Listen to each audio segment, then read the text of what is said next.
नमस्कार दोस्तों, स्वागत है आपका हमारे channel target for IAS and MPSC with के। आज है 6 नवंबर 2021 और हम लोग डिस्कस करने वाले हैं आज का मध्य प्रदेश का current affair. Specially in this current affair we are going to discuss about very important question. तो if you visiting first time my channel, please subscribe my channel, hit bell icon, name miss out new update. If you want to join my Telegram channel, link in description, you can go join my Telegram channel. There I will provide you PDF which is free of cost. तो चलिए दोस्तों, आज के इस current affair में क्या क्या discuss करने वाले हम लोग, तो उसके बारे में मैं आपको क्रम से बता देता हूं।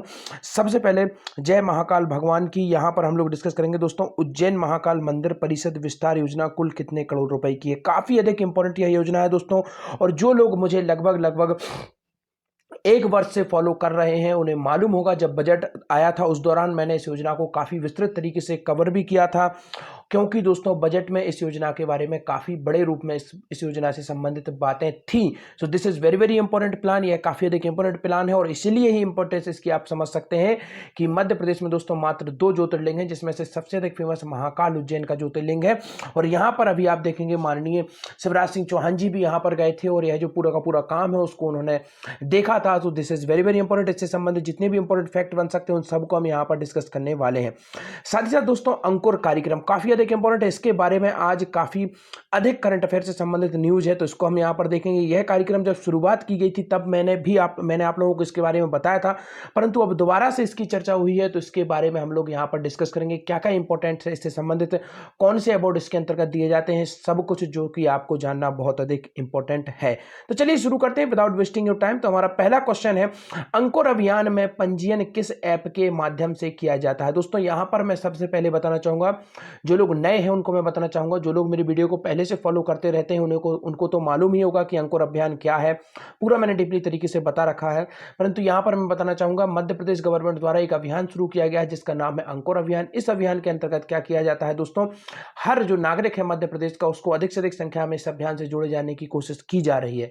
किस माध्यम से हम जोड़ेंगे दोस्तों, तो यह अभियान दोस्तों शुरुआत हुई थी 5 जून को, इसकी शुरुआत हुई थी जब पर्यावरण दिवस होता है 2021 में। उस दौरान दोस्तों कोरोना अपने पीक पर था, उसी दौरान सभी लोगों से इस बारे में कहा गया था कि घर पर रहें और अधिक से अधिक वृक्षारोपण करें। तो उस वृक्षारोपण से ही संबंधित है यह अंकुर कार्यक्रम, तो इसको आप समझ जाइए। अब इस पर होना क्या था, इस कार्यक्रम के अंतर्गत दोस्तों हर नागरिक को अपना वृक्ष लगाना था और अपनी जो फोटो है वह एक ऐप के माध्यम से अपलोड करनी थी, और इस ऐप के माध्यम से वह फोटो गवर्नमेंट तक पहुंचती और उन लोगों को चूज किया जाता, फिर उन्हें कुछ अवार्ड भी दिए जाने थे। उन सबको हम आगे डिस्कस करेंगे, परंतु अभी हम देखते हैं कि अंकुर अभियान में पंजीयन किस ऐप के माध्यम से किया जाता है। तो अंकुर अभियान से जुड़ने के लिए नागरिकों को कौन से ऐप के माध्यम से पंजीयन कराना होगा, तो आपका ऑप्शन नंबर 1 है वायुदूत ऐप, अंकुर ऐप, सांस ऐप या फिर जीवन ऐप।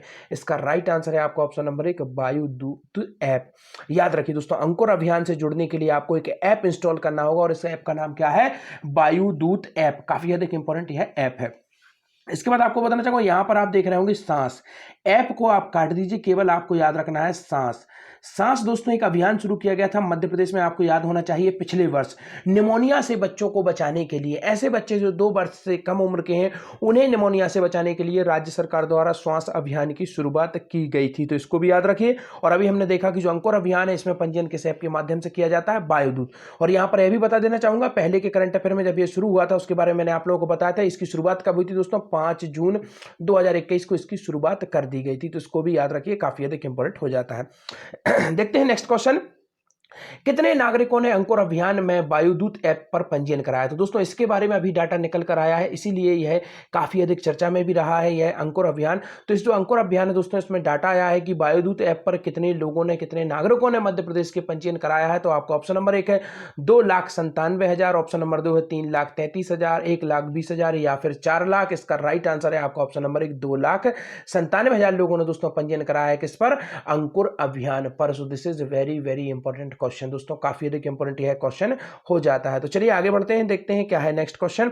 अंकुर अभियान से जुड़े नागरिकों को कौन सी उपाधियां प्रदान की जाएंगी? काफी अधिक इंपॉर्टेंट दोस्तों, अंकुर अभियान से जो लोग जुड़ेंगे उन्हें कौन सी उपाधि प्रदान की जाएगी? तो आपका ऑप्शन नंबर 1 है वृक्षवीर, वृक्ष वीरांगना, दोनों या फिर इनमें से कोई नहीं। तो इसका राइट आंसर है ऑप्शन नंबर 3, अर्थात वृक्षवीर और वृक्ष वीरांगना नामक उपाधियां दी जाएंगी। वृक्षवीर पुरुषों को, वृक्ष वीरांगना महिलाओं को इसकी उपाधि दी जाएगी। तो याद रखिए दोस्तों, यहां पर मैंने अभी चर्चा की है उपाधि की, अभी मैंने चर्चा नहीं की है अवार्ड की। उपाधि और पुरस्कार में अंतर होता है। उपाधि दी जाएगी हर वो व्यक्ति जो इस ऐप पर दोस्तों जुड़ेगा और वृक्षारोपण की अपनी फोटो अपलोड करेगा, उस हर व्यक्ति को, जो पुरुष है उसे वृक्षवीर और जो महिला है उसे वृक्ष वीरांगना की उपाधि प्रदान की जाएगी। अब हम देखते हैं कुछ चुनिंदा लोगों को अवार्ड भी प्रदान किया जाएगा। तो उस अवार्ड का क्या नाम है?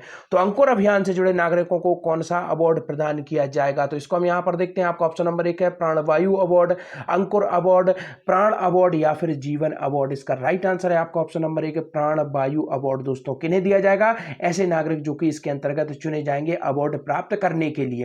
तो इसको हमें काफी अच्छे तरीके से याद रखना है। अवार्ड और उपाधि में अंतर समझना है। दोबारा से आपको मैं रिवाइज करा देता हूं पूरा का पूरा क्वेश्चन। आपका 5 जून 2021 को इसकी शुरुआत हुई थी अंकुर अभियान। अगर आपसे डायरेक्ट भी क्वेश्चन पूछा जा सकता है कि अंकुर अभियान किससे संबंधित है, तो दोस्तों अंकुर अभियान संबंधित है वृक्षारोपण से। और यह अपने आप में एक डिजिटल अभियान है जो कि वृक्षारोपण को डिजिटली रूप से जोड़ता है। तो यह भी काफी अधिक इंपॉर्टेंट हो जाता है। तो चलिए आइए देखते हैं क्या है पूरी न्यूज। प्रदेश में अंकुर अभियान 5 जून पर्यावरण दिवस पर हमने प्रारंभ किया। यह किसने कहा? माननीय मुख्यमंत्री शिवराज सिंह चौहान जी ने। देखते हैं मुख्यमंत्री शिवराज सिंह चौहान ने कहा कि मुझे यह कहते हुए खुशी हो रही है कि 2,97,000 नागरिकों ने अंकुर अभियान से वायुदूत ऐप से पंजीयन कराया और अब तक 4,36,000 पौधों को रोपित कर उनके फोटो ऐप पर अपलोड किए जा चुके हैं। तो दोस्तों आप समझ सकते हैं कितनी बड़ी बात है। और इस तरीके के अभियानों में हर उस व्यक्ति को बढ़ चढ़कर भाग लेना चाहिए। अधिक से अधिक संख्या में आप लोग भी इस ऐप को इंस्टॉल करिए। और अगर आप ऐप को इंस्टॉल कर भी नहीं सकते तो कम से कम एक वृक्ष जरूर लगाइए। ऐप इंस्टॉल करना जरूरी नहीं है परंतु वृक्ष लगाना आवश्यक है। तो प्लीज सभी से मेरी रिक्वेस्ट है अपने जीवन में कम से कम एक वृक्ष तो लगाइए। मध्य प्रदेश की जनसंख्या लगभग 7 करोड़ और हर व्यक्ति अगर वृक्ष लगाएगा तो कम से कम 7 करोड़ वृक्ष हो जाएंगे। तो यह काफी अधिक इंपॉर्टेंट हो जाता है। तो चलिए आगे बढ़ते हैं। हमारा ध्येय पेड़ लगाना नहीं उसे संरक्षण देना भी है। मुख्यमंत्री श्री चौहान ने कहा कि हमने तय किया है कि अंकुर अभियान से जुड़े मित्रों को वृक्षवीर और वृक्ष वीरांगना की उपाधि और प्राणवायु अवार्ड से सम्मानित किया जाएगा। तो यह उनको उपाधियां दी जाएंगी और प्राणवायु अवार्ड भी प्रदान किया जाएगा। देखते हैं नेक्स्ट क्वेश्चन।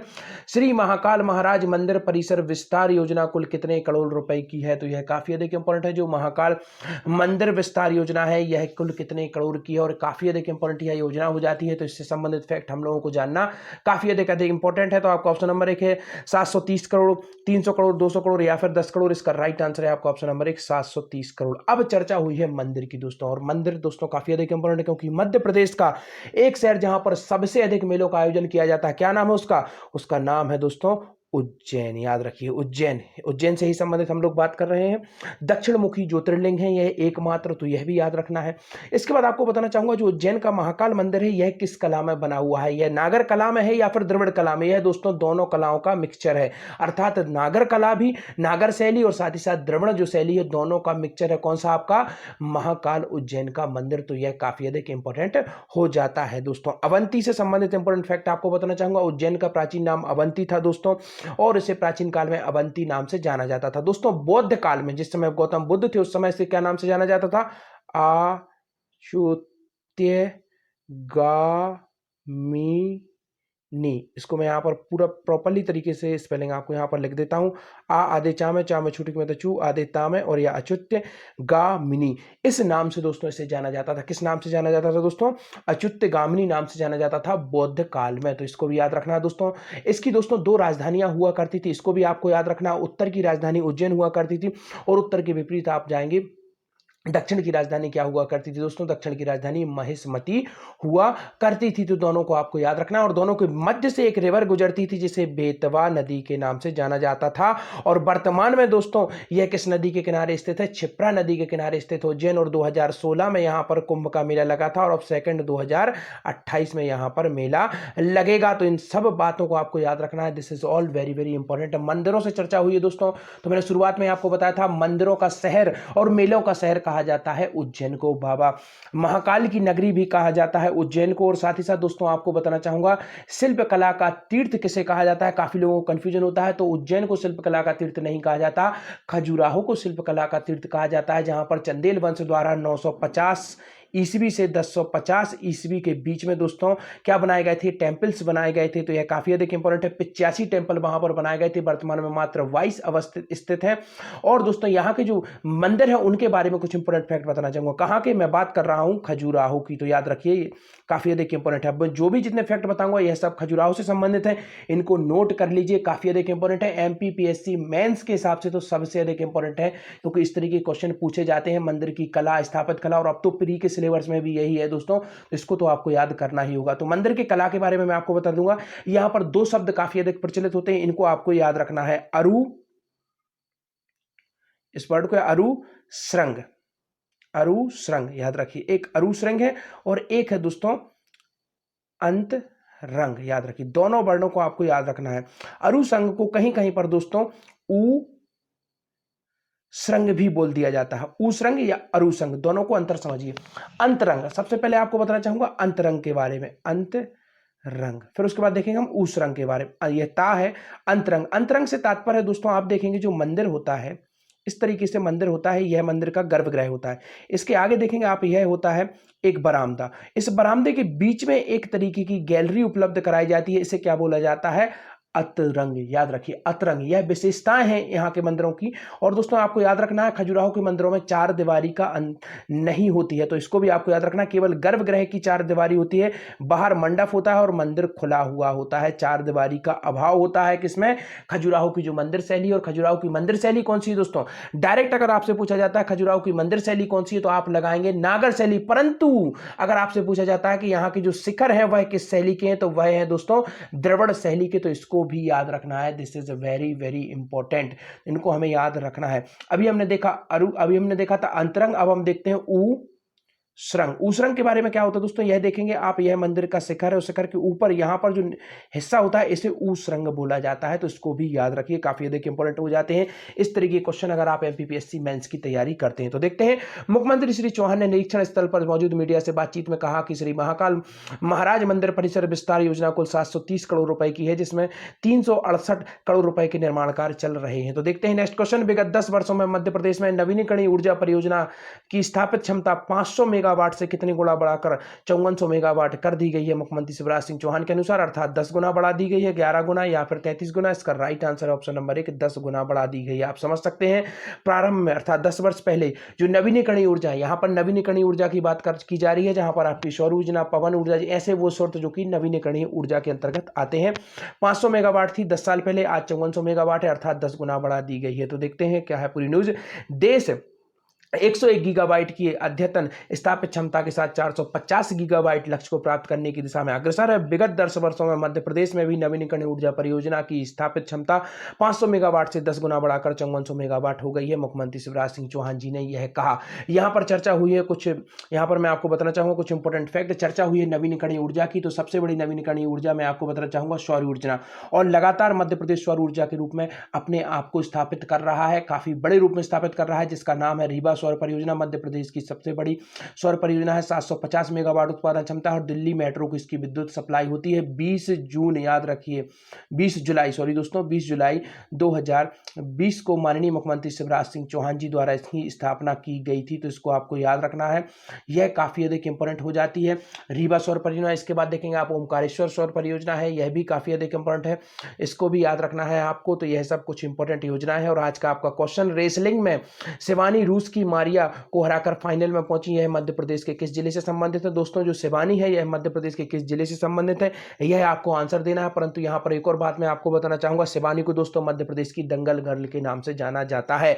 और पेट्रोल की कीमतें कम हुई हैं, तो उसमें बैट को घटाया गया है, जो कि राज्य द्वारा लगाई जाती थी, तो कितने प्रतिशत बैट में कमी की गई है, जिससे पेट्रोल की कीमतें कम हुई है। दोस्तों वीडियो अगर अच्छी लगी हो तो चैनल को सब्सक्राइब कर दीजिए, लाइक कर दीजिए, शेयर जरूर करिए। और इस लेक्चर की पीडीएफ आपको दोस्तों, जहां पर आपको लगभग मिलेगा फ्री ऑफ कॉस्ट 2 वर्ष का करंट अफेयर मध्य प्रदेश का, डे बाय डे के हिसाब से फ्री ऑफ कॉस्ट पीडीएफ आपको लगभग 2 वर्ष की मध्य प्रदेश की मिल जाएगी। लिंक डिस्क्रिप्शन में है, वहां से आप मेरा टेलीग्राम चैनल ज्वाइन कर लीजिए, वहां पर आपको 2 वर्ष का फ्री ऑफ कॉस्ट जो पूरा का पूरा मध्य प्रदेश का करंट अफेयर है वह मिल जाएगा। और साथ ही साथ में आपको अधिकतम जो अभी आज का करंट अफेयर है यह इवनिंग में आपको अपडेट हो जाएगा। तो thank you so much watching this video.